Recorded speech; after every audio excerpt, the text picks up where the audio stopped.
So I don't know if you guys know this about me, but I am a huge New York Mets fan. And when I say huge, I mean like from birth. Right now, I have a pass that allows me to watch like all of the games unless I blacked out. Like, I am really obsessed, and I think one of my favorite things lately is that I've managed to turn my partner, also from like a totally ambivalent, knows nothing about the laws of baseball, to someone who watches all the games with me, is totally invested in the team, and is like, hey, we should maybe go see a game this summer now that life is coming back to normal. And this is one of the perhaps greatest moments of my life.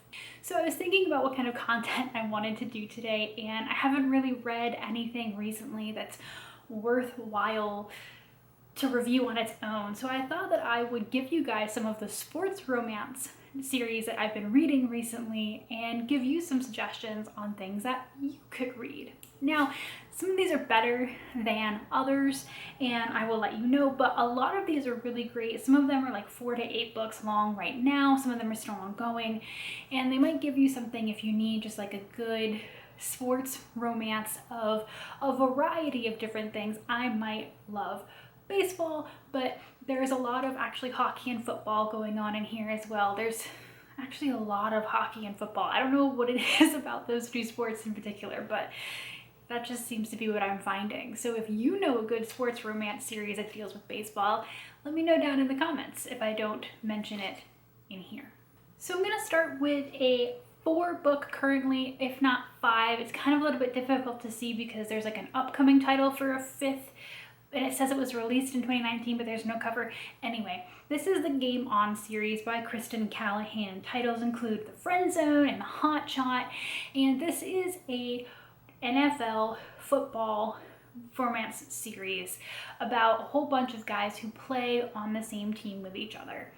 And I have really enjoyed this series so far. The first book in particular is about a player and something happens to his car. I forget what it is, but he ends up driving around his agent's daughter's car. And it's like this tiny, like neon colored VW Bug, if I remember correctly, or some other kind of like very compact car. And he is of course an NFL player, and he's driving it around. And it's really funny because for a lot of the novel, he and the female lead, who is the agent's daughter, they don't actually meet, they're just texting on the phone. And I thought that that was just so interesting as like a way to build their relationship. And I really enjoyed it. It felt very different. This also has a big burly NFL player. It switches I feel like there's always like the macho sports guy and the teeny tiny girl, and oftentimes the girl's a virgin or something, but this one also switches it. There's a novel where the big burly NFL player is actually the virgin and she's not. So there were just little things in each of these books where it was just a little bit different from your typical, or the plot line that you might expect. So I wouldn't say any of them blew my mind, but if you're looking for something that's fun and deals with NFL players, there is the Game On series by Kristen Callahan. One that I have just started recently is the Slayers hockey series by Marilyn Kelly. This is on the newer side. There are 4 books out right now, but I've only read 2 of them, Dirty Secret and Dirty Hookup. These were really interesting. They're all under 300 pages, like maybe just over 250, and they have a really fast plot. Like if you are looking for something that you could sit down and read and just like boom, boom, boom, boom, boom, like this is the series for you. The sex scenes are also really great, and the romances also were not what I expected necessarily.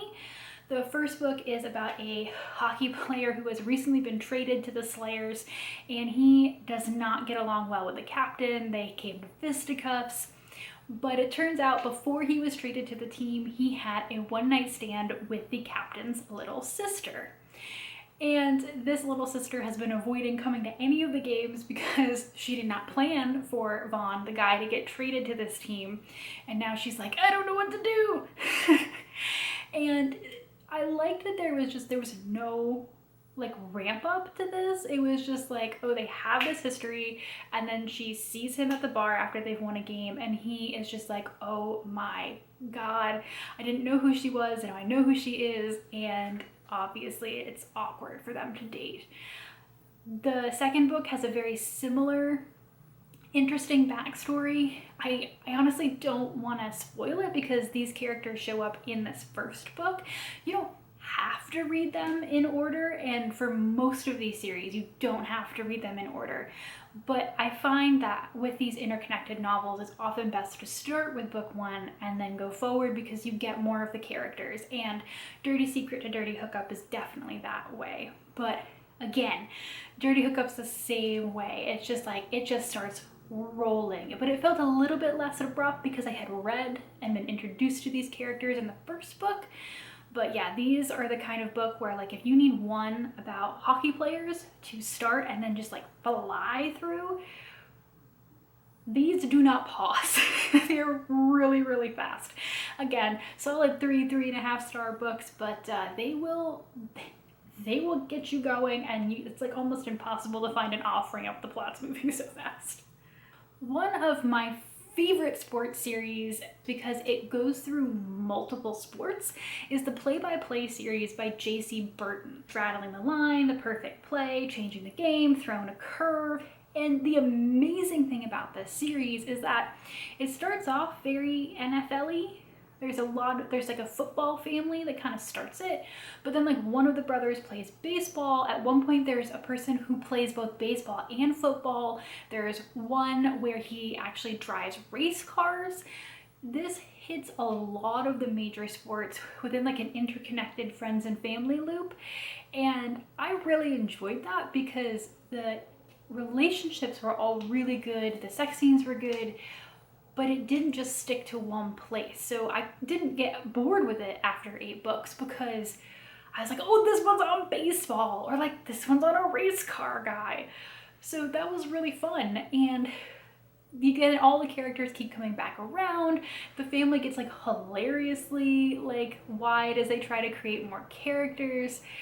And it was just really good. I can say though that in the 8 book series that like one book sticks out to me in particular, except for the one where the guy plays both baseball and football, because I was really fascinated by how the logistics of that worked. But it was really fun. I got to see a whole bunch of different people who play a bunch of different sports. I mean, I know you're not supposed to like come to these books for the sport aspect. It's like romance with a side of sport. But I get very invested in these fake teams. It's just what happens. So if you are looking for something, it's very unique in this way, that it goes through multiple sports and it's really hard to get bored. The Play-by-Play series by J.C. Burton is a great way to go. In terms of an 8 book series that has a lot of books in it that actually stick out to me as like being great individual books, is the Brooklyn Bruisers series by Serena Bowen. This is a hockey sports series about people who play on the Brooklyn Bruisers, and or people who work for the Brooklyn Bruisers. Every once in a while, one of the stories, wait, no, I think only one of the stories doesn't involve a player, but it does involve the owner.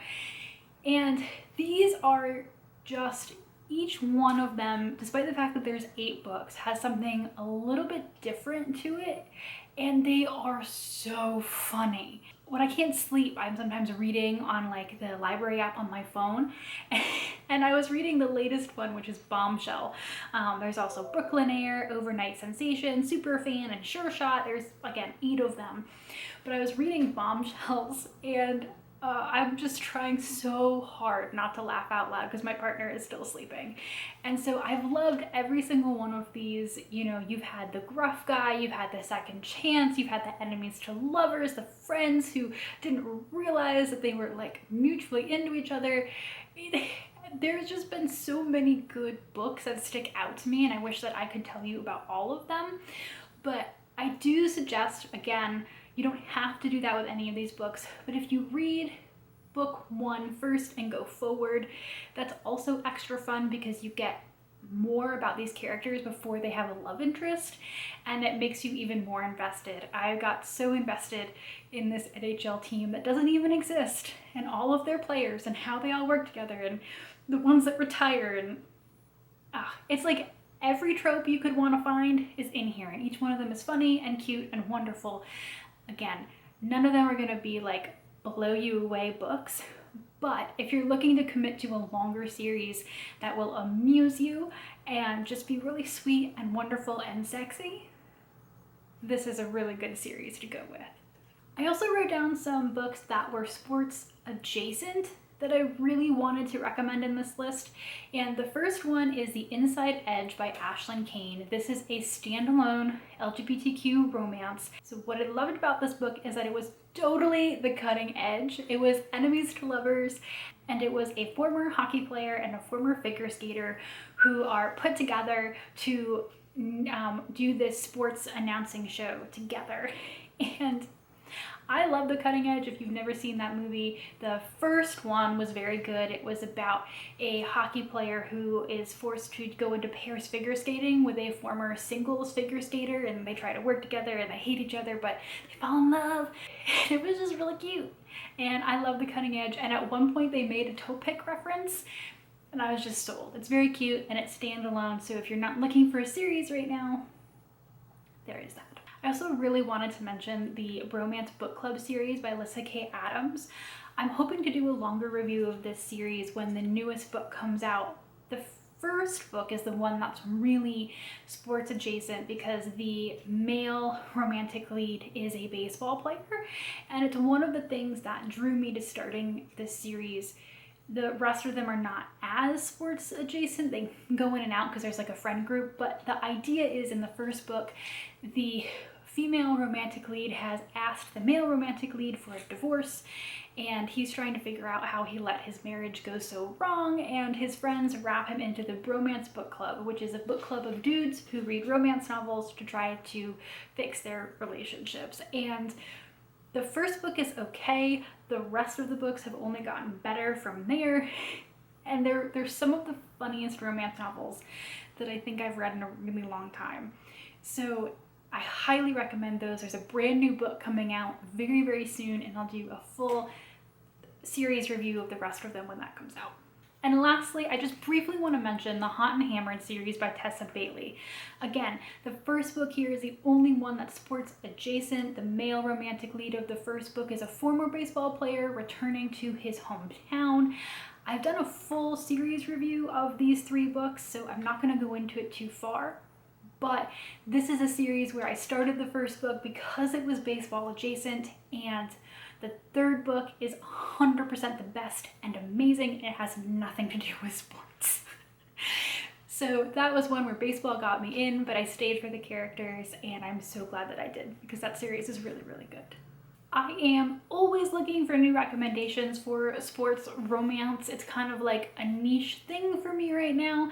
Again, because many of the series that I found while, looking for this kind of book have actually been really amazing. I've had really good luck, like I said, especially with ones like Play by Play and the Brooklyn Bruiser series. So if you have recommendations, do leave them down in the comments. Otherwise, I hope that this list gives you some different series that you might want to try, even if they are only sports adjacent. Anyways, it's almost time for the Mets game tonight to start, and I'm gonna go watch that because let's go Mets! Thanks guys. Bye.